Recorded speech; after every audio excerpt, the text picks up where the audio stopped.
As Akane and Hakuto come across a familiar-looking shrine, Hakuto tells Akane to head back as he wants to investigate the shrine alone. He realizes that the shrine resembles the Shrine of Wishes, mentioned by the Still Angel. Upon entering the shrine, Hakuto is greeted by the Grand Priestess.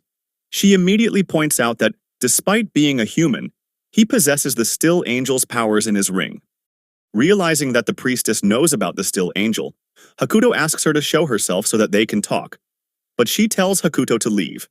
Then, her children appear and also tell him to leave. Just as the priestess's son is mocking Hakuto, Cale arrives on the scene. Hakuto immediately questions who this guy is. Meanwhile, the priestess advises her children to hide, but before they can move away, Cale fatally injures her son. Cale then tries to attack again, but Hakuto intervenes and stops him. Initially, Cale mistakes Hakuto for a mere human, but then realizes that Hakuto smells like the Still Angel.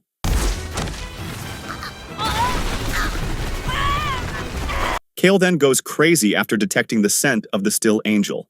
He also bluntly tells Hakuto that he likes to torture people and will do the same to him for getting in his way.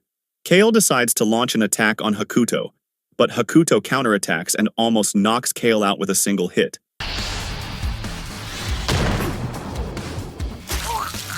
They didn't even bother animating the rolling sequence. As Cale questions Hakuto's identity, Hakuto sends him rolling again. Just as Hakuto is about to question Cale further, Cale declares that he will get his revenge on Hakuto someday. With that being said, Cale swiftly escapes.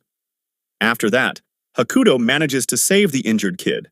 However, before he can ask the Grand Priestess about the Still Angel, the shrine disappears.